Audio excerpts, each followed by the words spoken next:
सत श्री अकाल। मुद्दा गर्म है देखने वाले सारे दर्शकों का स्वागत है। मैं हाँ गगन बेदी। ਵੱਖ-ਵੱਖ पक्षों के उत्ते ਵੱਖ-ਵੱਖ मुद्दों के उत्ते अक्सर गलबात करीदी है तो अज गलबात करांगे एक इस तरह की बीमारी कह लो या कह लो कि बच्चे दे विच कुछ इस तरह दीयां ऊणताइयां या इस तरह दी कमियां जिहड़ियां बहुत ज़्यादा उसनूं परेशान करदियां ने। मापे भी परेशान हुंदे ने।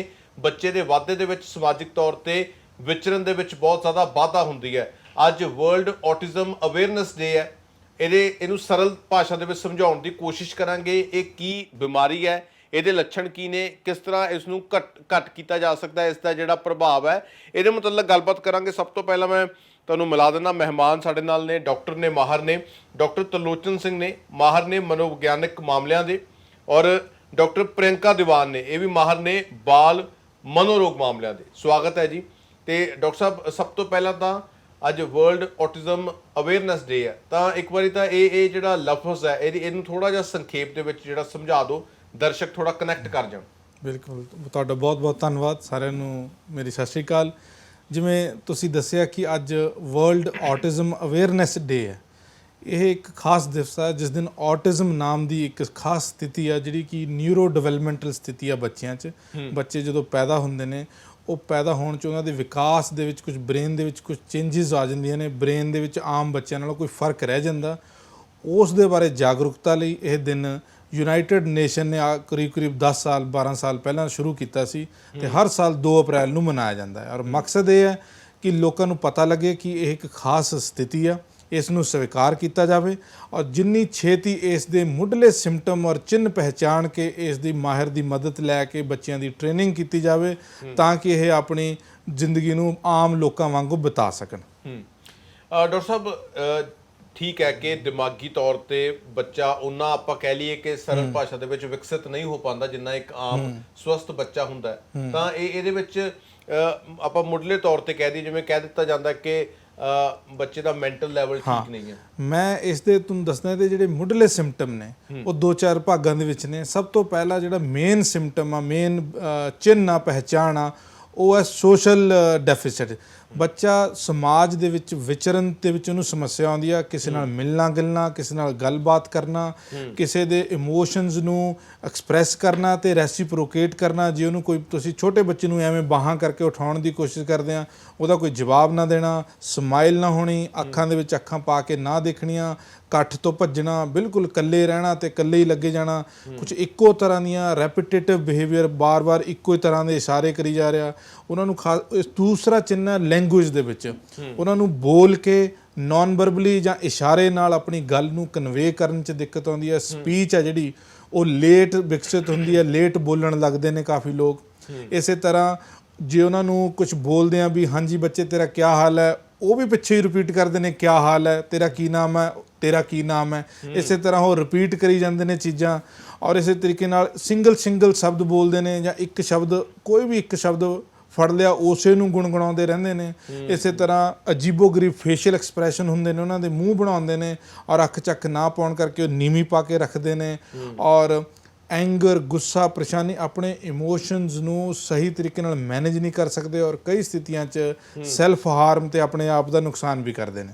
ਇਹ ਉਹਦੇ ਮੁੱਢਲੇ ਪਹਿਚਾਣ ਆ। ਠੀਕ ਹੈ। ਡਾਕਟਰ ਪ੍ਰਿਯੰਕਾ ਵੀ ਸਾਡੇ ਨਾਲ ਨੇ। ਡਾਕਟਰ ਸਾਹਿਬ, ਤੁਸੀਂ ਤਾਂ ਔਨ ਗੋਇੰਗ ਜਿਹਨੂੰ ਆਪਾਂ ਕਹਿ ਲਈਏ ਉਸ ਪ੍ਰੋਸੈਸ ਦੇ ਵਿੱਚੋਂ ਤੁਸੀਂ ਮਾਹਰ ਹੋ ਤੇ ਤੁਹਾਡੇ ਕੋਲ ਇਸ ਤਰ੍ਹਾਂ ਦੇ ਬਹੁਤ ਕੇਸ ਆਉਂਦੇ ਹੋਣਗੇ। ਜਿਵੇਂ ਡਾਕਟਰ ਤਰਲੋਚਨ ਨੇ ਬਹੁਤ ਚੀਜ਼ਾਂ ਦੱਸੀਆਂ, ਲੈਬੋਰੇਟ ਵੀ ਕੀਤਾ। ਤੇ ਤੁਸੀਂ ਦੱਸੋ, ਤੁਸੀਂ ਰੋਜ਼ ਮੈਨੂੰ ਲੱਗਦਾ ਕਿ ਉਹਨਾਂ ਚੀਜ਼ਾਂ 'ਚੋਂ ਲੰਘਦੇ ਹੋਵੋਗੇ, ਪ੍ਰੈਕਟੀਕਲ ਤੌਰ 'ਤੇ ਵੀ ਵਿਚਰਦੇ ਹੋ। ਕਿੰਨੀ ਕੁ ਉਮਰ ਦੇ ਜ਼ਿਆਦਾ ਬੱਚੇ ਤੁਹਾਡੇ ਕੋਲ ਆਉਂਦੇ ਨੇ ਔਰ ਪੇਰੈਂਟਸ ਨੂੰ ਕਿਵੇਂ, ਕਦੋਂ ਕੁ ਜੇ ਪਤਾ ਲੱਗਿਆ, ਉਹਨਾਂ ਦੇ ਐਕਸਪੀਰੀਅੰਸ ਕਿੱਦਾਂ ਦੇ ਹੁੰਦੇ ਨੇ?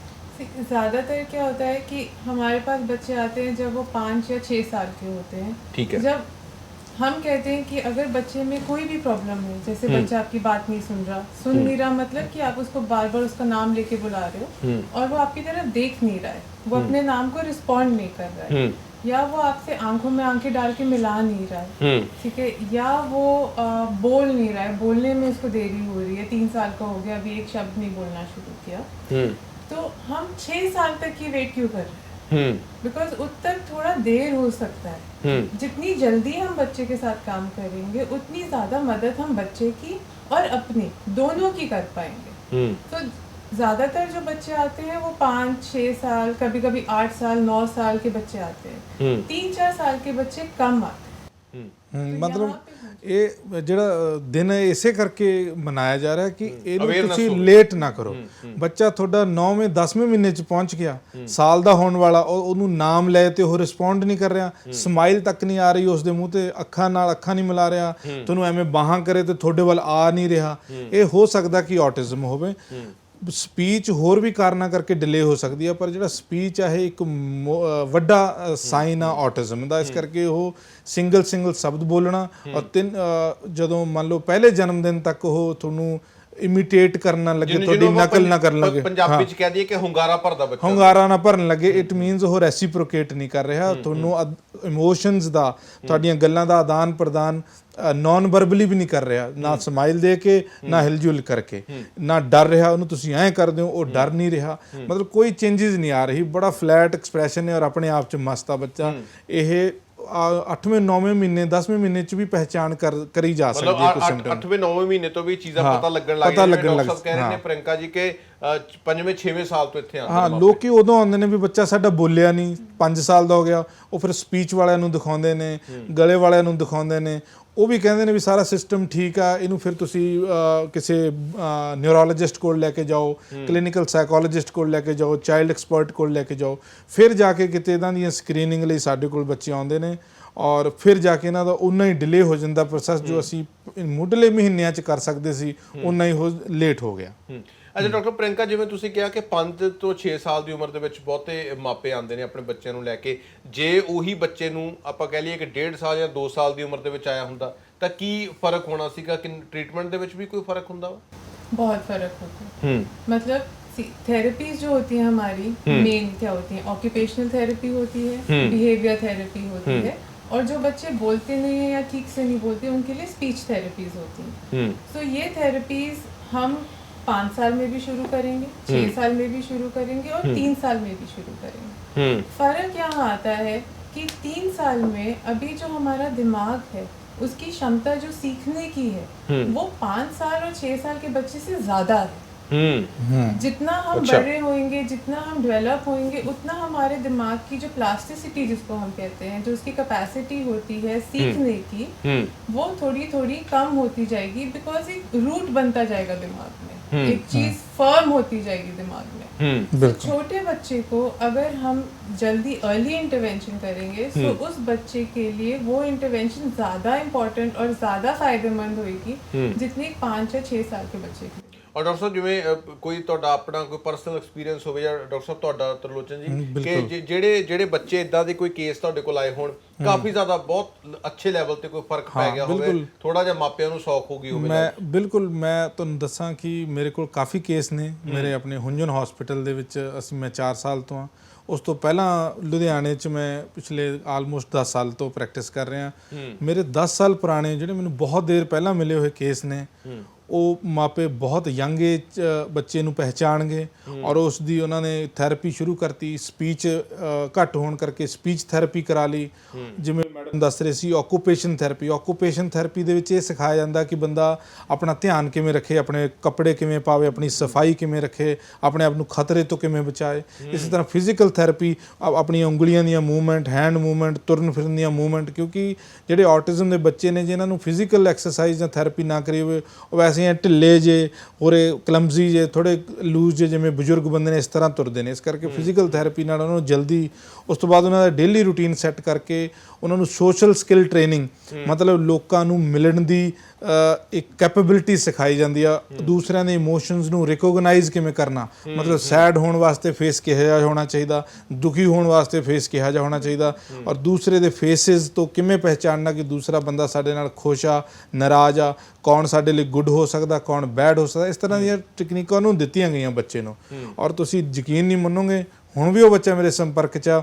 ਉਹ ਬੰਦਾ ਬੜੀ ਆਸਾਨੀ ਨਾਲ, ਕਿਉਂਕਿ ਇਹਨਾਂ ਦੀ ਬੁੱਧੀ ਆ ਜਿਹੜੀ ਉਹ ਕਰੀਬ ਐਵਰੇਜ ਹੁੰਦੀ ਆ, ਇਸ ਕਰਕੇ 10ਵੀਂ 12ਵੀਂ ਤੱਕ ਉਹ ਐਜੂਕੇਸ਼ਨ ਲੈਣ 'ਚ ਉਹਨਾਂ ਨੂੰ ਜ਼ਿਆਦਾ ਸਮੱਸਿਆ ਨਹੀਂ ਆਉਂਦੀ, ਕਿਉਂਕਿ ਦਿਮਾਗ ਦਾ ਇਹ ਹਿੱਸਾ ਐਵਰੇਜ ਇੰਨੇ ਕਰ ਸਕਦੇ ਨੇ। ਉਹ ਬੰਦਾ ਉਸ ਤੋਂ ਬਾਅਦ ਕਿਸੇ ਲੈਬ ਵਗੈਰਾ ਜਾਂ ਕਿਤੇ ਹੋਰ ਚੀਜ਼ਾਂ ਸਿੱਖਣ ਲੱਗ ਗਿਆ, ਅਤੇ ਅੱਜ ਉਹ ਬੰਦਾ ਸਾਡੇ ਕੁਝ ਡਾਕਟਰ ਨੇ, ਉਹਨਾਂ ਦੇ ਡਾਕਟਰ ਦੇ ਕਲੀਨਿਕ ਦੇ ਵਿੱਚ ਲੈਬ ਦੇ ਨਾਲ ਹੀ ਕੰਮ ਕਰ ਰਿਹਾ ਔਰ ਬੜੇ ਆਸਾਨੀ ਨਾਲ ਸੈਂਪਲ ਉਹਨੂੰ ਮਿਲ ਜਾਂਦੇ ਨੇ ਔਰ ਮਸ਼ੀਨ ਦੇ ਉੱਤੇ ਖੜ ਕੇ ਕੰਮ ਕਰ ਰਿਹਾ ਔਰ ਅਡਲਟ ਹੋ ਚੁੱਕਿਆ ਉਹ। ਜਿਹੜੇ ਜਿਵੇਂ ਜਿਨ੍ਹਾਂ ਤੁਸੀਂ ਜਿਵੇਂ ਐਗਜ਼ਾਮਪਲ ਦਿੱਤੇ, ਇੱਕ ਆਮ ਬੰਦੇ ਤੋਂ ਤੇ ਉਹਨਾਂ ਦੇ ਵਿੱਚ ਕੀ ਫਰਕ ਸਿਰਫ ਇਹ ਹੈ, ਬੰਦਾ ਕਰ ਸਕਦਾ ਫਰਕ ਕਰ ਸਕਦਾ, ਪਰ ਫਿਰ ਵੀ ਉਹਨੂੰ ਇਹ ਨਹੀਂ ਲੱਗੂਗਾ ਜ਼ਿੰਦਗੀ ਉਹ ਆਪਣੀ ਵਧੀਆ ਨਿਭਾਉਣਗੇ।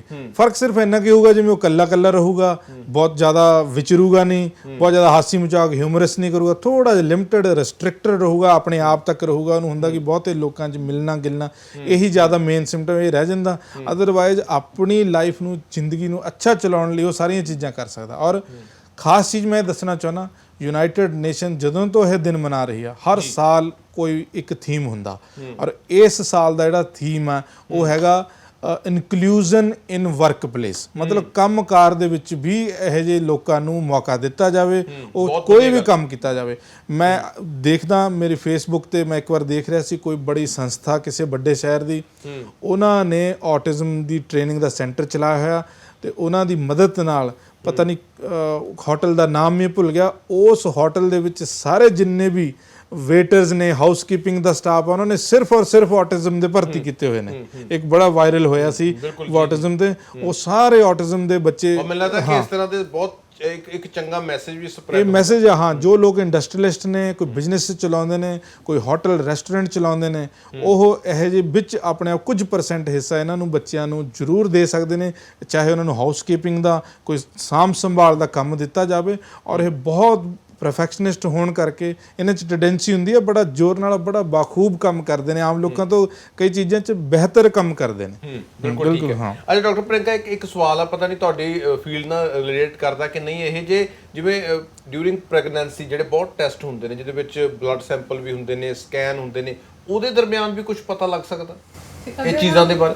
अगर हम ये बोलें कि ऑटिज्म का कोई टेस्ट है जो प्रीनेटल या जब प्रेगनेंसी में या प्रेगनेंसी होने से पहले हम करें, तो नहीं। मतलब कोई ऐसा टेस्ट 100% हमको नहीं बोलेगा कि बच्चे को ऑटिज्म होएगा ही होएगा, लेकिन कई टेस्ट ऐसे हैं जो हमें बताते हैं कि हाँ, हमारे बच्चे को शायद कोई प्रॉब्लम आगे जाके हो सकती है।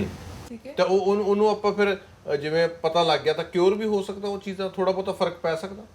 ऑटिज्म का एज सच क्योर नहीं। अगर हम बोले कि ਇਹਦਾ ਬਸ ਉਹੀ ਇਲਾਜ ਹੈ ਜੋ ਚੀਜ਼ਾਂ ਤੁਸੀਂ ਦੱਸ ਰਹੇ ਹੋ। ਬਿਲਕੁਲ ਬਿਲਕੁਲ, ਇਹ ਦੇਖੋ ਜਿਹੜੀਆਂ ਥੈਰੇਪੀਆਂ ਨੇ, ਹਾਂ, ਮੈਡੀਕਲ ਸਾਇੰਸਿਸ ਇਹਨਾਂ ਦੇ ਵਿੱਚ ਸਿਰਫ ਨਾਲ ਜਿਹੜੀਆਂ ਆਟਿਜ਼ਮ ਦੇ ਨਾਲ ਕੁਝ ਸਥਿਤੀਆਂ ਪੈਦਾ ਹੋ ਗਈਆਂ, ਜਿਵੇਂ ਐਂਗਰ ਪੈਦਾ ਹੋ ਗਿਆ, ਹਾਈਪਰ ਐਕਟੀਵਿਟੀ ਪੈਦਾ ਹੋ ਗਈ, ਬੰਦਾ ਇੱਕ ਜਗ੍ਹਾ ਟਿਕ ਨਹੀਂ ਰਿਹਾ, ਭੱਜ ਰਿਹਾ, ਡਿਪਰੈਸ਼ਨ, ਐਂਗਜ਼ਾਇਟੀ ਵਰਗੇ ਚੀਜ਼ਾਂ ਆ ਗਈਆਂ, ਜਾਂ ਸੈਲਫ ਹਾਰਮ ਆ ਗਿਆ। ਇਹਨਾਂ ਚੀਜ਼ਾਂ ਦੀ ਮਦਦ ਲਈ ਅਕਸਰ ਜਿਹੜੇ ਸਾਈਕੈਟਰਿਸਟ ਨੇ ਜਾਂ ਪੀਡੀਆਟ੍ਰਿਕ ਨਿਊਰੋਲੋਜਿਸਟ ਨੇ, ਇਹਨਾਂ ਚੀਜ਼ਾਂ ਦੀ ਦਵਾਈਆਂ ਦਿੰਦੇ ਨੇ। ਪਰ ਜਿਹੜੇ ਕੋਰ ਸਿੰਪਟਮ ਮੈਂ ਦੱਸਿਆ ਤੁਹਾਨੂੰ, ਕਿ ਜਿਹੜਾ ਸਮਾਜਿਕ ਤਾਲਮੇਲ, ਸਪੀਚ, ਇਹ ਸਭ psychotherapy, behavioural therapy, social skill training ਔਰ ਸਪੀਚ ਥੈਰੇਪੀ, ਆਕੂਪੇਸ਼ਨ ਥੈਰੇਪੀ, ਇਹ 4-5 ਥੈਰੇਪੀਜ਼ ਨੇ ਜਿਨ੍ਹਾਂ ਨਾਲ ਇਹ ਬੱਚੇ ਦੀ ਮਦਦ ਕੀਤੀ ਜਾ ਸਕਦੀ ਹੈ। ਔਰ ਇਸ ਲੈਵਲ ਤੇ ਕੀਤੀ ਜਾ ਸਕਦੀ, ਜਿਵੇਂ ਤੁਹਾਨੂੰ ਦੱਸਿਆ, ਕਿ ਤੁਹਾਨੂੰ ਉਹ ਬੱਚੇ ਦੀ ਕਾਰਗੁਜ਼ਾਰੀ 'ਚ ਕੋਈ ਫਰਕ ਨਹੀਂ ਲੱਗਦਾ, ਨਿਰਵਾਹ ਕਰ ਸਕਦਾ, ਬਿਲਕੁਲ ਕਰ ਸਕਦਾ। ਹਾਂਜੀ ਬਿਲਕੁਲ। ਔਰ ਡਾਕਟਰ ਸਾਹਿਬ, ਇਹ ਫਿਰ ਜਿਹੜੇ ਇਸ ਤਰ੍ਹਾਂ ਦੇ ਬੱਚੇ ਹੁੰਦੇ ਨੇ, ਮੁੰਡਾ ਜਾਂ ਕੁੜੀ, ਇਹ ਮੈਰਿਜ ਵਗੈਰਾ ਵੀ ਇਹਨਾਂ ਦੀ ਹੁੰਦੀ ਕਿ ਨਹੀਂ? ਬਿਲਕੁਲ ਹੋ ਸਕਦੀ ਹੈ। ਬੜੇ ਕੇਸ ਨੇ, ਆਟਿਜ਼ਮ ਕਪਲਸ ਨੇ, ਦੇਖਦੇ ਨੇ। ਮੈਂ ਦੱਸਿਆ ਕਿ ਇਹ ਸਿਰਫ ਔਰ ਸਿਰਫ ਇੱਕ ਦਿਮਾਗੀ ਭਿੰਨਤਾ, ਇਹ ਕੋਈ ਬਿਮਾਰੀ ਨਹੀਂ ਹੈਗੀ, ਇੱਕ ਭਿੰਨ ਨੇ। ਮੈਂ ਔਰ ਜਿਵੇਂ ਤੁਸੀਂ ਆਪਸ 'ਚ ਸਾਡੀ ਸ਼ਕਲ ਫਰਕ ਆ, ਸਾਡਾ ਨੱਕ ਫਰਕ ਆ, ਸਾਡੇ ਮੂੰਹ ਫਰਕ ਆ, ਇਸੇ ਤਰ੍ਹਾਂ ਉਹਨਾਂ ਦਾ ਸਾਡਾ ਦਿਮਾਗ ਦੀ ਕੁਝ ਡਿਫਰੈਂਸਿਸ ਨੇ। ਜਿਵੇਂ ਆਪਾਂ ਕਹਿੰਦੇ ਕਿ ਮਾਨਸਿਕ ਪੱਧਰ ਦਾ ਫਰਕ, ਹਾਂ, ਬਸ ਇਹ ਕਹਿ ਸਕਦੇ ਹੋ ਤੁਸੀਂ ਕਿ ਦਿਮਾਗੀ ਬਣਤਰ ਦਾ ਫਰਕ ਆ। ਉਹ ਬਣਤਰ ਦੀ ਵਜ੍ਹਾ ਕਰਕੇ ਕੁਝ ਚੀਜ਼ਾਂ 'ਚ ਉਹਨਾਂ ਨੂੰ ਦਿੱਕਤ ਮਹਿਸੂਸ ਹੁੰਦੀ ਆ, ਪਰ ਯੋਗ ਸਮੇਂ ਤੇ ਟ੍ਰੇਨਿੰਗ ਦੇਣ ਨਾਲ ਉਹ ਕਾਫੀ ਹੱਦ ਤੱਕ ਇਸ ਚੀਜ਼ ਨੂੰ ਮੈਨੇਜ ਕਰ ਸਕਦੇ ਨੇ। ਔਰ ਰਹੀ ਗੱਲ ਵਿਆਹ ਦੀ, ਔਰ ਵਿਆਹ ਵੀ ਹੋ ਸਕਦਾ, ਬਟ ਵਿਆਹ ਇਸ ਕਰਕੇ ਲੋਕ ਕਈ ਨਹੀਂ ਕਰਦੇ ਸ਼ਾਇਦ ਕਿ ਅਗਲੀ ਪੀੜ੍ਹੀ 'ਚ ਇਹੋ ਜਿਹੀਆਂ ਚੀਜ਼ਾਂ ਨਾ ਆ ਜਾਣ, ਕਿਉਂਕਿ ਬਹੁਤ ਸਾਰੇ ਰਿਸਰਚਸ ਐਵੀਡੈਂਸ ਨੇ ਕਿ ਇਹੋ ਜਿਹੀਆਂ ਚੀਜ਼ਾਂ ਜੈਨੇਟਿਕ ਰੀਜ਼ਨਸ ਕਰਕੇ ਹੁੰਦੀਆਂ ਨੇ। ਇਸ ਕਰਕੇ ਜੇ ਕਿਤੇ ਮਾਤਾ ਪਿਤਾ ਦੇ ਕਿਸੇ ਵੀ ਪੀੜ੍ਹੀ 'ਚ ਹੈਗਾ ਤਾਂ ਉਹਦੇ ਚਾਂਸਸ ਆਮ ਨਾਰਮਲ ਨਾਲੋਂ ਜ਼ਿਆਦਾ ਹੁੰਦੇ ਨੇ ਇਹ ਜਿਹੇ ਬੱਚੇ ਦੁਬਾਰਾ ਪੈਦਾ ਹੋਣ ਦੇ। ਇਸ ਕਰਕੇ ਜ਼ਰੂਰ ਲੋਕ ਅਵੋਇਡ ਕਰਦੇ ਨੇ, ਪਰ ਬਹੁਤ ਸਾਰੇ ਕੇਸਿਸ ਨੇ ਜਿੱਥੇ ਵਿਆਹ ਕਰੇ ਹੋਏ ਆਟਿਜ਼ਮ ਦੇ ਲੋਕ ਨੇ ਔਰ ਬੜੀ ਜ਼ਿੰਦਗੀ ਅੱਛੀ ਨਿਭਾ ਰਹੇ ਨੇ। ਠੀਕ ਹੈ। ਔਰ ਡਾਕਟਰ ਪ੍ਰਿਯੰਕਾ, ਇਹਨਾਂ ਬੱਚਿਆਂ ਦੇ ਲਈ ਸਕੂਲ ਵਗੈਰਾ ਵੀ ਅੱਡ ਨੇ, ਔਰ ਇੱਕ ਚੀਜ਼ ਇਹ ਵੀ ਥੋੜੀ ਜਾਣਨੀ ਚਾਹਾਂਗੇ ਤੁਹਾਡੇ ਤੋਂ ਕਿ ਜਿਹੜਾ ਇਹਦਾ ਇਲਾਜ ਹੈ, ਜਿਵੇਂ ਜਿਹੜੀ ਜੇ ਤੁਸੀਂ ਫਾਰਮ ਦੱਸੀਆਂ ਕਿ 3-4 ਤੁਸੀਂ ਚੀਜ਼ਾਂ ਦੱਸੀਆਂ ਕਿ ਇਹਦੇ ਦੇ ਤਰੀਕੇ ਦੇ ਨਾਲ ਸਪੀਚ ਥੈਰੇਪੀ ਆ ਹੋਰ ਜਿਹੜੀਆਂ ਚੀਜ਼ਾਂ ਨੇ ਇਹ ਕਿੰਨਾ ਕੁ ਮਹਿੰਗਾ ਹੁੰਦਾ ਇਹ ਇਲਾਜ, ਕਿਉਂਕਿ ਬਹੁਤ ਇਸ ਤਰ੍ਹਾਂ ਦੇ ਲੋਕ ਹੋਣਗੇ ਜਿਹੜੇ ਇਸ ਤਰ੍ਹਾਂ ਦੀ ਸਥਿਤੀ ਦੇ ਵਿੱਚੋਂ ਗੁਜ਼ਰ ਰਹੇ ਹੋਣਗੇ, ਸਾਡਾ ਦੇਖਣਗੇ ਵੀ ਪ੍ਰੋਗਰਾਮ। ਔਰ ਮੈਨੂੰ ਲੱਗਦਾ ਕਿ ਡਾਕਟਰ ਸਾਹਿਬ ਤੁਹਾਨੂੰ ਸ਼ਾਇਦ ਲੱਗਦਾ ਹੋਵੇਗਾ ਕਿ ਬਹੁਤ ਅਵੇਅਰਨੈਸ ਹੈ, ਬਹੁਤੇ ਲੋਕਾਂ ਨੂੰ ਇਸ ਚੀਜ਼ ਦਾ ਮਤਲਬ ਵੀ ਨਹੀਂ ਪਤਾ ਹੋਣਾ, ਉਹਨਾਂ ਨੂੰ ਇਹ ਪਤਾ ਹੋਊਗਾ ਕਿ ਅਸੀਂ ਵਿਚਰਦੇ ਪਏ ਆ, ਇਸ ਚੀਜ਼ ਦੇ ਨਾਲ ਅਸੀਂ ਮਜਬੂਰ ਆ ਜੀਣ ਦੇ ਲਈ, ਪਰ ਨਹੀਂ ਪਤਾ ਹੋਊਗਾ। ਬਿਲਕੁਲ, ਦੇਖੋ ਜਿੱਥੇ ਤੁਸੀਂ ਗੱਲ ਕਰੀ ਆ ਆਪਾਂ ਅਵੇਅਰਨੈਸ ਫੈਲਾ ਰਹੇ ਹਾਂ, ਸਾਡਾ ਅੱਜ ਮਿਲਣ ਦਾ ਮਕਸਦ ਇਹੀ ਹੈ ਕਿ ਜੇ ਇਸ ਤਰ੍ਹਾਂ ਦੇ ਸਿੰਪਟਮ ਔਰ ਚਿੰਨ੍ਹਾਂ ਨਾਲ ਕੋਈ ਵੀ ਬੱਚਾ ਤੁਹਾਡੇ ਪਰਿਵਾਰ 'ਚ ਜਾਂ ਆਲੇ ਦੁਆਲੇ ਹੈ, ਉਸ ਨੂੰ ਜਿੰਨੀ ਜਲਦੀ ਹੋ ਸਕੇ ਪ੍ਰੋਫੈਸ਼ਨਲ ਤੋਂ ਚੈੱਕ ਕਰਾ ਕੇ ਸਕਰੀਨ ਕਰਾਓ ਕਿ ਇਹ ਆਟਿਜ਼ਮ ਹੈਗਾ ਜਾਂ ਨਹੀਂ ਹੈਗਾ। ਕੀ ਪਤਾ ਸਿਰਫ ਸਪੀਚ ਹੀ ਹੋਵੇ, ਔਰ ਕੀ ਪਤਾ ਅਸੀਂ ਸਪੀਚ ਸਮਝ ਕੇ ਬਾਕੀ ਚੀਜ਼ਾਂ ਨੂੰ ਇਗਨੋਰ ਕਰਕੇ ਇਸ ਕਰਕੇ ਮਾਹਰ ਦੱਸ ਸਕਦਾ ਹੈ। ਔਰ ਦੂਸਰਾ ਗੱਲ ਤੁਸੀਂ ਇਲਾਜ ਦੀ ਕਰੀਆ, ਇਲਾਜ ਦਾ ਇਹ ਹੈ ਕਿ ਬਹੁਤ ਸਾਰੀਆਂ ਸੰਸਥਾਵਾਂ ਪੰਜਾਬ ਦੇ ਵਿੱਚ ਵੀ ਨੇ ਔਰ ਪੂਰੇ ਦੇਸ਼ 'ਚ ਵੀ ਨੇ, ਸਾਡੇ ਸ਼ਹਿਰ ਲੁਧਿਆਣੇ 'ਚ ਵੀ ਨੇ, ਜਿਹੜੀਆਂ ਕਿ ਬਹੁਤ ਕੰਟਰੀਬਿਊਟਰੀ ਬੇਸਿਸ ਦੇ ਉੱਤੇ ਸਿਰਫ ਇੱਕ ਇਹਨਾਂ ਦੀ ਮਦਦ ਕਰਨ ਦੇ ਚੱਕਰ 'ਚ ਇੱਕ ਸਮਾਜ ਸੇਵਾ ਦੇ ਸੰਬੰਧ 'ਚ ਫ੍ਰੀ ਇਲਾਜ ਕਰ ਰਹੀਆਂ ਨੇ। ਉਹਨਾਂ ਨੂੰ ਕੁਝ ਦਾਨੀ ਸੱਜਣ ਆਪਣੇ ਸਹਿਯੋਗ ਨਾਲ ਦਾਨ ਦੇ ਰਹੇ ਨੇ, ਔਰ ਜੇ ਕੋਈ ਨਹੀਂ ਵੀ ਦੇਣਾ ਚਾਹ ਸਕਦਾ, ਕੁਝ ਜੇ ਕੈਪੈਸਿਟੀ ਨਹੀਂ, ਤਾਂ ਉਹਨਾਂ ਦਾ ਇਲਾਜ ਫ੍ਰੀ ਵੀ ਹੋ ਰਿਹਾ, ਸਪੀਚ ਥੈਰੇਪੀ ਫ੍ਰੀ ਹੋ ਰਿਹਾ। ਜਿੱਥੇ ਤੁਸੀਂ ਸਕੂਲ ਨੇ, ਸਕੂਲ ਇਹ ਹੁੰਦਾ ਕਿ ਇਹਨਾਂ ਬੱਚਿਆਂ ਨੂੰ ਜ਼ਿਆਦਾ ਸੋਸ਼ਲ ਪ੍ਰੋਬਲਮ, ਮਿਲਣ ਜਲਣ ਤਾਲਮੇਲ ਦੀ ਪ੍ਰੋਬਲਮ ਹੋਣ ਕਰਕੇ ਜ਼ਿਆਦਾ ਇਲਾਜ ਇਹਨਾਂ ਦਾ ਗਰੁੱਪ 'ਚ ਕੀਤਾ ਜਾਂਦਾ। ਇੱਕ 8-10 ਬੱਚੇ 20 ਬੱਚੇ ਇਕੱਠੇ ਆਉਂਦੇ ਨੇ, ਇੱਕ ਦੂਜੇ ਨੂੰ ਸਿਖਾਇਆ ਜਾਂਦਾ ਕਿੰਨੇ ਮਿਲਣਾ। ਉਹ ਟ੍ਰੇਨਰ ਹੁੰਦੇ ਨੇ, ਐਜੂਕੇਟਰ ਹੁੰਦੇ ਨੇ, ਨਾਲ ਸਪੀਚ ਥੈਰੇਪੀ ਵਾਲੇ ਸਪੀਚ ਥੈਰੇਪੀ ਕਰਦੇ ਨੇ, ਪਲੇ ਥੈਰੇਪੀ ਵਾਲੇ ਇਹਨਾਂ ਨੂੰ ਖੇਡਾਂ ਨਾਲ ਖਿਡਾਉਂਦੇ ਨੇ, ਕਿਉਂਕਿ ਇਹ ਬੱਚੇ ਖੇਡਾਂ ਦੀ ਭਾਸ਼ਾ ਜ਼ਿਆਦਾ ਸਮਝਦੇ ਨੇ। ਜਿਵੇਂ ਬਜਾਏ ਇਸ ਦੀ ਕਿ ਬੋਲ ਕੇ ਜਾਂ ਐਕਸਪ੍ਰੈਸ ਕਰਕੇ ਦੱਸੀਏ, ਇਹਨਾਂ ਨੂੰ ਪ੍ਰੈਕਟੀਕਲ ਜੋ ਬਸ ਇਹ ਐਕਸਪ੍ਰੈਸ਼ਨ ਆਪਣੇ ਖੇਡਾਂ ਨਾਲ ਹੀ ਸਾਰਾ ਕੁਝ ਸੱਚ ਬਣਦੇ ਨੇ। ਇਸ ਕਰਕੇ ਪਲੇ ਥੈਰੇਪੀ ਦਾ ਰੋਲ ਕਰਕੇ ਕੁਝ ਰੰਗ ਬਰੰਗੀਆਂ ਚੀਜ਼ਾਂ ਮਿਲਾ ਕੇ, ਕੁਝ ਖਿਡੌਣੇ ਇਸ ਤਰ੍ਹਾਂ ਦੇ ਰੱਖ ਕੇ ਕੁਝ ਸੈਟਅਪ ਬਣਦੇ ਨੇ, ਜਿਹਦੇ 'ਚ ਬੱਚਿਆਂ ਨੂੰ ਮਾਹਿਰ ਜਿਹੜੇ ਪ੍ਰੋਫੈਸ਼ਨਲੀ ਟ੍ਰੇਨਡ ਐਜੂਕੇਟਰ ਨੇ, ਜਿਨ੍ਹਾਂ ਨੂੰ ਅਸੀਂ ਸਪੈਸ਼ਲ ਐਜੂਕੇਟਰ ਕਹਿੰਦੇ ਆ, ਉਹ ਇਹਨਾਂ ਨਾਲ ਸਵੇਰ ਤੋਂ ਲੈ ਕੇ ਸ਼ਾਮ ਤੱਕ ਸਮਾਂ ਸਪੈਂਡ ਕਰਦੇ ਨੇ, ਇਹਨਾਂ ਦੀ ਇੱਕ ਏਰੀਆ ਦੀ ਟ੍ਰੇਨਿੰਗ ਕਰਦੇ ਨੇ। ਦੂਸਰਾ ਕੁਝ ਆਕੂਪੇਸ਼ਨ ਥੈਰੇਪੀ, ਇਹਨਾਂ ਦੀ ਆਕੂਪੇਸ਼ਨ ਮੈਂ ਤੁਹਾਨੂੰ ਦੱਸਿਆ, ਸੈਂਸਰੀ ਟ੍ਰੇਨਿੰਗ ਵੀ ਇਹਨਾਂ ਦੀ। ਇਹ ਬੰਦੇ ਬਹੁਤ ਸੈਂਸਿਟਿਵ ਹੁੰਦੇ ਨੇ, ਜ਼ਿਆਦਾ ਤਿੱਖੀ ਲਾਈਟ ਦੇਖ ਕੇ ਪਰੇਸ਼ਾਨ ਹੋਣਾ, ਤਿੱਖੀ ਆਵਾਜ਼, ਇਹ ਵੀ ਇਹਨਾਂ ਦਾ ਸਿੰਪਟਮ ਆ ਕਿ ਜ਼ਿਆਦਾ ਤੇਜ਼ ਰੌਸ਼ਨੀ ਤੇ ਜ਼ਿਆਦਾ ਤੇਜ਼ ਆਵਾਜ਼ ਇਹ ਜ਼ਿਆਦਾ ਮਹਿਸੂਸ ਕਰਦੇ ਨੇ। ਐਡੀ ਕੀ ਚੀਜ਼ ਨੂੰ ਇਹਨਾਂ ਨੂੰ ਐਂ ਲੱਗਦਾ ਬਹੁਤ ਜ਼ਿਆਦਾ ਸੈਂਸ ਕਰਦੇ ਨੇ। ਇਸ ਕਰਕੇ ਇਹਨਾਂ ਦੀ ਸੈਂਸਰੀ ਇੰਟੀਗ੍ਰੇਸ਼ਨ ਔਰ ਸੈਂਸਰੀ ਟ੍ਰੇਨਿੰਗ ਵੀ ਹੁੰਦੀ ਹੈ। ਫਿਰ ਡਾਕਟਰ ਸਾਹਿਬ ਇਹ ਮਾਪਿਆਂ ਲਈ ਵੀ ਬਹੁਤ ਤਗੜੀ ਇੱਕ ਜ਼ਿੰਮੇਵਾਰੀ ਹੈ, ਬਹੁਤ ਜ਼ਿੰਮੇਵਾਰੀ ਹੈ, ਕਿਉਂਕਿ ਆਮ ਲੋਕ ਤਾਂ ਸ਼ਾਇਦ ਸੋਚਣਗੇ ਕਿ ਇਦਾਂ ਓਵਰ ਐਕਟ ਕਿਉਂ ਕਰ ਰਿਹਾ ਓਵਰ। ਹਾਂ ਬਿਲਕੁਲ, ਮੈਂ ਇਹੀ ਦੱਸਣ ਲੱਗਿਆ ਸੀ ਕਿ ਮਾਪਿਆਂ ਨੂੰ ਚਾਹੀਦਾ ਕਿ ਇਹ ਸਮਝੋ, ਜ਼ਰੂਰੀ ਨਹੀਂ ਕਿ ਇਹ ਬੱਚਾ ਤੁਹਾਡਾ ਜਿੱਦ ਕਰ ਰਿਹਾ ਜਾਂ ਵਿਗੜਿਆ ਹੋਇਆ ਜਾਂ ਨਲਾਇਕ ਆ। ਹੋ ਸਕਦਾ ਹੈ ਆਟਿਜ਼ਮ ਦੇ ਫੀਚਰਸ ਤੋਂ, ਆਟਿਜ਼ਮ ਦੇ ਸਿੰਪਟਮ ਤੋਂ ਸ਼ਿਕਾਰ ਹੋਵੇ ਜਾਂ ਇਹ ਨਾਲ ਮਿਲਦੀ ਜੁਲਦੀ ਕੋਈ ਪ੍ਰੋਬਲਮ ਹੋਵੇ। ਅਕਸਰ ਮੇਰੇ ਕੋਲ ਜੋ ਲੋਕ ਆਉਂਦੇ ਨੇ ਉਹ ਲੇਟ ਇਸ ਕਰਕੇ ਹੁੰਦੇ ਨੇ, ਉਹ ਅਸੀਂ ਕਹਿੰਦੇ ਸੀ ਸਾਡਾ ਬੱਚਾ ਨਲਾਇਕ ਸੀ, ਅਸੀਂ ਕਹਿੰਦੇ ਸੀ ਕਿ ਉਹ ਜਾ ਰਿਸ਼ਤੇਦਾਰ ਆਇਆ ਇਹਨੂੰ ਸਤਿ ਸ੍ਰੀ ਅਕਾਲ ਬੁਲਾ ਦੇ, ਪੈਰੀ ਹੱਥ ਲਾ ਦੇ, ਉਹਨੂੰ ਡਾਂਟਦੇ ਨੇ, ਉਹਨੂੰ ਨੈਗੇਟਿਵ ਕਮਾਂਡਸ ਦਿੰਦੇ ਨੇ ਵੀ ਯਾਰ ਇਹ ਨਲਾਇਕ ਹੈ, ਇਹਨੂੰ ਇਹ ਨਹੀਂ ਪਤਾ ਵੀ ਰਿਸ਼ਤੇਦਾਰ ਆਏ ਨੇ ਨਮਸਤੇ ਕਰਨਾ ਚਾਹੀਦਾ, ਇਹਨੂੰ ਮਿਲਣ ਗਿਲਣ ਦਾ ਨਹੀਂ ਪਤਾ, ਸਾਡੀ ਤੂੰ ਇਨਸਲਟ ਕਰਾਤੀ, ਤੇਰੇ ਤਾਇਆ ਜੀ ਆਏ ਸੀ, ਮਾਸੀ ਜੀ ਆਏ ਸੀ, ਉਹਨੂੰ ਤੂੰ ਨਮਸਤੇ ਨਹੀਂ ਕੀਤਾ, ਕੋਲ ਆ ਕੇ ਨਹੀਂ ਬੈਠਿਆ। ਪਰ ਜ਼ਰੂਰੀ ਨਹੀਂ ਕਿ ਉਹ ਕੋਈ ਜਾਣ ਕੇ ਕਰ ਰਿਹਾ ਹੋਵੇ, ਹੋ ਸਕਦਾ ਕਿ ਉਹ ਆਪਣੀ ਦਿਮਾਗੀ ਭਿੰਨਤਾ ਕਰਕੇ ਉਹ ਇਹ ਚੀਜ਼ਾਂ ਕਰ ਹੀ ਨਹੀਂ ਪਾ ਰਿਹਾ ਹੋਵੇ, ਉਸ ਦੀ ਕੈਪੈਸਿਟੀ ਨਹੀਂ ਇਹ ਚੀਜ਼ਾਂ ਕਰਨ ਦੀ ਹੋ ਸਕੇ। ਇਸ ਕਰਕੇ ਡਾਂਟਣ ਨਾਲੋਂ ਜ਼ਰੂਰੀ ਆ ਕਿ ਜੇ ਤੁਹਾਡਾ ਬੱਚਾ ਸਮੱਸਿਆ ਦਾ ਕਾਰਨ ਲੱਭਿਆ ਜਾਵੇ ਕਿ ਕਿਉਂ ਇਹ ਦੂਜਿਆਂ ਤੋਂ ਵੱਖ ਹੈ। ਬਿਲਕੁਲ, ਜੇ ਬੱਚਾ ਆਮ ਉਸ ਉਮਰ ਦੇ ਬੱਚਿਆਂ ਦੇ ਹਿਸਾਬ ਨਾਲ ਕੁਝ ਵੀ ਨਹੀਂ ਕਰ ਰਿਹਾ, ਤੁਹਾਨੂੰ ਲੱਗਦਾ ਕਿ ਬਾਕੀ ਬੱਚੇ ਐਵੇਂ ਨਹੀਂ ਕਰਦੇ, ਸਾਡਾ ਐਵੇਂ ਕਰਦਾ, ਤਾਂ ਜ਼ਰੂਰੀ ਨਹੀਂ ਕਿ ਉਹ ਜਾਣ ਕੇ ਕਰ ਰਿਹਾ, ਜਿੱਦ ਕਰ ਰਿਹਾ ਜਾਂ ਵਿਗੜਿਆ ਹੋਇਆ। ਹੋ ਸਕਦਾ ਉਹ ਕਿਸੇ ਨਾ ਕਿਸੇ ਡਿਵੈਲਪਮੈਂਟਲ ਬਿਮਾਰੀ ਦਾ ਸ਼ਿਕਾਰ ਹੋਵੇ, ਕਿਸੇ ਸਥਿਤੀ ਦਾ ਸ਼ਿਕਾਰ ਹੋਵੇ, ਉਸ ਨੂੰ ਫਟਾਫਟ ਮਾਹਿਰ ਦੀ ਸਲਾਹ ਜ਼ਰੂਰ ਲੈਣੀ ਚਾਹੀਦੀ। ਠੀਕ ਹੈ। ਅੱਛਾ ਡਾਕਟਰ ਪ੍ਰਿਯੰਕਾ, ਚਲੋ ਬਹੁਤ ਤਰ੍ਹਾਂ ਦੀਆਂ ਚੀਜ਼ਾਂ ਨੇ ਕਿ ਥੈਰੇਪੀਆਂ ਬੱਚਿਆਂ ਨੂੰ ਦੇਣੀਆਂ ਚਾਹੀਦੀਆਂ ਨੇ, ਤੁਸੀਂ ਦੱਸੀਆਂ ਕਈ ਚੀਜ਼ਾਂ, ਪਰ ਕਈ ਇਸ ਤਰ੍ਹਾਂ ਦੇ ਲੋਕ ਹੋਣਗੇ ਜਿਹੜੇ ਚਾਹੇ ਕਹਿ ਲਈਏ ਅਫੋਰਡ ਨਹੀਂ ਕਰ ਸਕਦੇ ਜਾਂ ਉਹਨਾਂ ਦੀ ਪਹੁੰਚ ਨਹੀਂ ਆ ਉੱਥੇ ਤੱਕ, ਤਾਂ ਉਹਨਾਂ ਦੇ ਲਈ ਕੋਈ ਤੁਸੀਂ ਟਿਪਸ ਦੇ ਸਕਦੇ ਹੋ ਕਿ ਉਹ ਆਪਣੇ ਪੱਧਰ ਦੇ ਉੱਤੇ ਜਦ ਤੱਕ ਡਾਕਟਰ ਨੂੰ ਨਹੀਂ ਦਿਖਾ ਸਕਦੇ, ਮਾਹਰ ਨੂੰ ਨਹੀਂ ਦਿਖਾ ਸਕਦੇ, ਉਹ ਆਪਣੇ ਪੱਧਰ ਤੇ ਕਿਹੜੇ ਉਹ ਛੋਟੇ ਛੋਟੇ ਇਸ ਤਰ੍ਹਾਂ ਦੀਆਂ ਚੀਜ਼ਾਂ ਕਰ ਲੈਣ ਕਿ ਉਹਨਾਂ ਦਾ ਬੱਚਾ ਥੋੜਾ ਜਿਹਾ ਤੁਰ ਪਵੇ ਠੀਕ ਹੋਣ ਵਾਲੇ ਪਾਸੇ? सबसे पहली चीज़ है, देखो पेरेंट्स होने के नाते या आप पेरेंट्स हैं, ठीक है, आपसे बेहतर अपने बच्चे को कोई नहीं जानता। ठीक है। सो आपका बच्चा कब क्या करता है, कैसे करता है, उसकी कितनी क्षमता है, इसकी समझ सिर्फ और सिर्फ आपको है। ठीक है। सो अगर आपको लगता है कि कहीं ना कहीं मेरे बच्चे में कुछ है जो होना चाहिए पर नहीं है, सो हर डॉक्टर, हर छोटी सी छोटी क्लिनिक के दरवाजे आपके लिए खुले हैं, वो कभी नहीं बंद होते। सो जब तक आप मदद मांगोगे नहीं, मदद करने वाले आगे आ नहीं सकते, क्योंकि उनको पता नहीं कि मदद कहाँ जानी। और आज के दिन में प्रोफेशनल्स, सरकार, जो हमारी गवर्नमेंट है, जो हमारे हॉस्पिटल्स हैं, वो हर एक चीज़ कुछ ना कुछ, कोई फंड अवेलेबल्स होते हैं हमारे लिए, कोई स्पेशल क्राइटेरियाज इन बच्चों के लिए होते हैं, सीबीएसई स्कूल्स के पास स्पेशल क्राइटेरियाज होते हैं। तो जब तक हम पूछेंगे नहीं, वो मदद हमारे तक पहुंचेगी। दूसरी चीज़ कि हाँ, एक चीज़ जो बहुत इम्पोर्टेंट है जिन बच्चों को ऑटिज्म है उनके लिए, वो है कि दिन का रूटीन, एक टाइम पे उठना, एक टाइम पे सोना। आज कहीं जाना है तो बच्चे को पहले से तैयार करना, उसको पता होना चाहिए क्या हो रहा है। बिकॉज इन बच्चों को अगर मैं एकदम से बोलूँ अच्छा नहीं खेलना बंद करो, चलो हमें बाहर जाना है, उससे इस बच्चे को बहुत प्रॉब्लम हुई। इन बच्चों मतलब निक्के निक्के चीज़ां ने जिहदे उत्ते वो हाइपर हो सकते हैं, हाई हो सकते हैं। हाँ जी, सो वो हम पहचान सकते हैं और वो चीज़ें हम अवॉइड कर सकते हैं। सो ये चीज़ें थोड़ी सी है जो पेरेंट्स को ध्यान में रखनी चाहिए। ਡਾਕਟਰ ਸਾਹਿਬ ਤੁਸੀਂ ਕੋਈ ਟਿਪਸ ਦੇਣੀਆਂ ਚਾਹੋ ਪੇਰੈਂਟਸ ਨੂੰ ਜਿਹੜੇ ਇਸ ਤਰ੍ਹਾਂ ਦੇ ਦੌਰ ਦੇ ਵਿੱਚੋਂ ਗੁਜ਼ਰ ਰਹੇ? ਬਿਲਕੁਲ, ਪਹਿਲੀ ਟਿਪਸ ਤਾਂ ਇਹੀ ਹੈ ਕਿ ਜੋ ਵੀ ਅਸੀਂ ਸਿੰਪਟਮ ਡਿਸਕਸ ਕਰੇ ਨੇ, ਜੇ ਤੁਹਾਨੂੰ ਕਿਤੇ ਵੀ ਲੱਗਦਾ ਤੁਹਾਡੇ ਆਲੇ ਦੁਆਲੇ, ਤੁਹਾਡੇ ਆਪਣੇ ਪਰਿਵਾਰ 'ਚ ਨੇ, ਤਾਂ ਤੁਸੀਂ ਬੇਝਿਜਕ ਹੋ ਕੇ ਹੌਸਲਾ ਕਰਕੇ ਸਗੋਂ ਦੂਸਰੇ ਨੂੰ ਵੀ ਦੱਸੋ ਵੀ ਇਸ ਦੀ ਸਕਰੀਨਿੰਗ ਕੀਤੀ ਜਾਵੇ, ਮਾਹਿਰ ਤੋਂ ਪਤਾ ਕਰਿਆ ਜਾਵੇ ਵੀ ਇਹਦਾ ਜਿਵੇਂ ਤੁਸੀਂ ਕਿਹਾ ਕਿ ਇਲਾਜ ਹੈਗਾ, ਲਾ ਇਲਾਜ ਨਹੀਂ ਹੈ। ਹਾਂ, ਇਲਾਜ ਇਸ ਦਾ ਇਹੀ ਆ ਕਿ ਆਪਾਂ ਇਸ ਨੂੰ ਪੂਰਾ ਮੈਨੇਜ ਕਰਨਾ ਸਿਖਾ ਸਕਦੇ ਹਾਂ।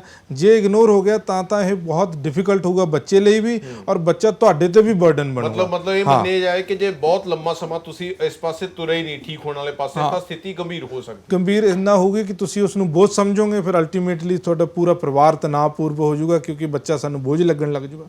ਪਰ ਸਹੀ ਸਮੇਂ ਦੇ ਇਲਾਜ ਬੱਚਾ ਇੰਡੀਪੈਂਡੈਂਟ ਹੋ ਜਾਊਗਾ, ਆਪਣੀ ਜ਼ਿੰਦਗੀ ਬਹੁਤ ਵਧੀਆ ਚਲਾ ਸਕਦਾ। ਜਿਵੇਂ ਮੈਂ ਤੁਹਾਨੂੰ ਦੱਸਿਆ ਕਿ ਲੋਕ ਬਹੁਤ ਸਾਰੇ ਇਹੋ ਜਿਹੇ ਆਟਿਜ਼ਮ ਨੂੰ ਮੈਨੇਜ ਕਰਕੇ ਨੌਕਰੀਆਂ ਕਰ ਰਹੇ ਨੇ। ਔਰ ਦੂਸਰਾ ਇਹ ਆ ਕਿ ਜਿਵੇਂ ਮੈਡਮ ਦੱਸ ਰਹੇ ਸੀ ਕਿ ਥੋੜ੍ਹਾ ਜਿਹਾ ਆਪਣੇ ਬੱਚਿਆਂ ਨੂੰ ਪਾਲਣ ਪੋਸ਼ਣ ਦੇ ਤਰੀਕੇ 'ਚ ਚੇਂਜ ਲਿਆਓ, ਪੁਰਾਣੇ ਤਰੀਕੇ ਛੱਡੋ। ਪਹਿਲਾਂ ਹੁੰਦਾ ਸੀ ਕਿ ਕੋਈ ਗਲਤ ਚੀਜ਼ ਆ ਤਾਂ ਉਹਦੇ ਲਾਓ, ਜੇ ਨਹੀਂ ਕਰਦਾ ਤਾਂ ਕੁੱਟੋ, ਗਾਲਾਂ ਕੱਢੋ ਜਾਂ ਸਜ਼ਾ ਦਿਓ। ਜ਼ਰੂਰੀ ਨਹੀਂ ਕਿ ਹਰ ਚੀਜ਼ ਕਿਸੇ ਫਿਜ਼ੀਕਲ ਅਬਿਊਜ਼ ਨਾਲ ਜਾਂ ਕਿਸੇ ਕੁੱਟਮਾਰ ਨਾਲ ਹੀ ਠੀਕ ਹੋ ਸਕਦੀ ਹੈ। ਇਸ ਤੋਂ ਆਪਣੀ ਨੈਗੇਟਿਵ ਕਮਾਂਡਸ ਅਵੋਇਡ ਕਰੋ। ਬੱਚਾ ਜੇ ਕੋਈ ਜਿੱਦ ਕਰ ਰਿਹਾ, ਰਿਪੀਟਡਲੀ ਇੱਕੋ ਤਰ੍ਹਾਂ ਦੀਆਂ ਚੀਜ਼ਾਂ ਬਾਰ-ਬਾਰ ਹੋ ਰਹੀਆਂ, ਤੁਹਾਡੇ ਸਮਝਾਏ ਤੇ ਵੀ ਨਹੀਂ ਸਮਝ ਰਿਹਾ, ਇਹ ਜ਼ਰੂਰ ਫਿਰ ਮਾਹਿਰ ਦੀ ਲੋੜ ਆ। ਅਦਰਵਾਈਜ਼ ਜੇ ਕੋਈ ਨਾਰਮਲ ਚੀਜ਼ ਹੁੰਦੀ ਤਾਂ ਜ਼ਰੂਰ ਤੁਹਾਡੇ ਤੋਂ ਮੈਨੇਜ ਹੋ ਜਾਂਦਾ। ਤੀਸਰੀ ਗੱਲ, ਇਸ ਤੋਂ ਬਿਲਕੁਲ ਝਿਜਕ ਨਾ ਮਹਿਸੂਸ ਕਰੋ, ਇਸ ਚੀਜ਼ ਨੂੰ ਸ਼ਰਮ ਨਾ ਮੰਨੋ ਕਿ ਬੱਚੇ ਨੂੰ ਇਹ ਹੋ ਗਿਆ ਜਾਂ ਪਤਾ ਨਹੀਂ ਸਾਡਾ ਬੱਚਾ ਕੋਈ ਦਿਮਾਗੀ ਬਿਮਾਰ ਹੋ ਗਿਆ, ਠੀਕ ਨਹੀਂ ਹੋਊਗਾ। ਇਹ ਇੱਕ ਆਮ ਸਥਿਤੀ ਆ। ਜਿੰਨੀ ਜਲਦੀ ਸਵੀਕਾਰ ਕਰੋਗੇ, ਉਨੀ ਜਲਦੀ ਇਸ ਚੀਜ਼ 'ਚੋਂ ਬੱਚੇ ਨੂੰ ਨਿਕਲਣ ਦਾ ਮੌਕਾ ਮਿਲੂਗਾ। ਚੌਥੀ ਗੱਲ ਇਹ ਆ ਕਿ ਸਰਕਾਰ ਨੇ ਬਹੁਤ ਸਾਰੇ ਪ੍ਰੋਵੀਜ਼ਨਸ ਦਿੱਤੇ ਨੇ, ਇਹਨਾਂ ਦੇ ਬੱਚਿਆਂ ਦੇ ਡਿਸੇਬਿਲਿਟੀ ਸਰਟੀਫਿਕੇਟ ਬਣਦੇ ਨੇ। ਜੇ ਕਿਸੇ ਨੂੰ ਆਟਿਜ਼ਮ ਹੈਗਾ ਤਾਂ ਤੁਹਾਡੇ ਜ਼ਿਲ੍ਹੇ ਦੇ ਸਿਵਲ ਸਰਜਨ ਦੇ ਵਿੱਚ ਜਾ ਕੇ ਇਸ ਦਾ ਇੱਕ ਸਰਟੀਫਿਕੇਟ ਬਣੂਗਾ। ਉਸ ਸਰਟੀਫਿਕੇਟ ਦੇ ਆਧਾਰ ਤੇ ਤੁਹਾਨੂੰ ਬਹੁਤ ਸਾਰੇ ਫਾਇਦੇ ਮਿਲ ਸਕਦੇ ਨੇ। ਸਕੂਲਾਂ ਦੇ ਵਿੱਚ ਜਾ ਕੇ ਬੱਚਿਆਂ ਨੂੰ ਕੋਈ ਮਦਦ ਮਿਲ ਸਕਦੀ ਹੈ, ਉਹਨਾਂ ਨੂੰ ਐਕਸਟਰਾ ਟਾਈਮ ਮਿਲ ਸਕਦਾ, ਉਹਨਾਂ ਨੂੰ ਸਪੈਸ਼ਲ ਕਲਾਸ ਦੇ ਵਿੱਚ ਐਜੂਕੇਟਰ ਦਾ ਪ੍ਰਬੰਧ ਹੋ ਸਕਦਾ, ਤੇ ਉਹਨਾਂ ਨੂੰ ਕੁਝ ਇਨਕਮ ਟੈਕਸ ਦੀਆਂ ਰਿਬੇਟ 'ਚ ਫਾਇਦਾ ਹੋ ਸਕਦੇ ਨੇ, ਕੁਝ ਪੈਨਸ਼ਨਾਂ ਲੱਗ ਸਕਦੀਆਂ ਨੇ। ਉਹ ਸਾਰੇ ਫਾਇਦੇ ਉਸ ਸਰਟੀਫਿਕੇਟ ਨਾਲ ਮਿਲਦੇ ਨੇ, ਜਿਹਨੂੰ ਅਸੀਂ ਡਿਸੇਬਿਲਿਟੀ ਸਰਟੀਫਿਕੇਟ ਕਹਿੰਦੇ ਹਾਂ, ਜੋ ਕਿ ਜ਼ਿਲ੍ਹੇ ਦੇ ਸਿਵਲ ਸਰਜਨ ਦਫ਼ਤਰ ਦੇ ਵਿੱਚ ਤੋਂ ਬਣ ਸਕਦਾ। ਠੀਕ ਹੈ, ਤਾਂ ਬਿਲਕੁਲ ਇਹ ਸੀ ਜੀ, ਗੱਲਬਾਤ ਕੀਤੀ ਹੈ ਮਾਹਰਾਂ ਦੇ ਨਾਲ, ਕਿਉਂਕਿ ਅੱਜ ਵਰਲਡ ਆਟਿਜ਼ਮ ਅਵੇਅਰਨੈਸ ਡੇ ਹੈ ਔਰ ਇਸ ਬਾਰੇ ਤੁਹਾਡੇ ਤੱਕ ਜਾਗਰੂਕਤਾ ਪਹੁੰਚੇ, ਇਹ ਬਹੁਤ ਜ਼ਰੂਰੀ ਸੀ। ਡਾਕਟਰ ਤਰਲੋਚਨ ਦਾ, ਡਾਕਟਰ ਪ੍ਰਿਯੰਕਾ ਦੀਵਾਨ ਹੋਰਾਂ ਦਾ ਧੰਨਵਾਦ, ਸਾਨੂੰ ਸਮਾਂ ਦਿੱਤਾ, ਸਾਡੇ ਨਾਲ ਜੁੜੇ ਹੋਏ। ਆਸ ਉਮੀਦ ਕਰਦੇ ਹਾਂ ਕਿ ਤੁਹਾਨੂੰ ਸਾਡੀ ਇਹ ਪੇਸ਼ਕਸ਼ ਪਸੰਦ ਆਈ ਹੋਵੇਗੀ ਔਰ ਤੁਸੀਂ ਇਸ ਤੋਂ ਕਾਫੀ ਕੁਝ ਸੇਧ ਮਿਲੀ ਹੋਵੇਗੀ। ਧੰਨਵਾਦ।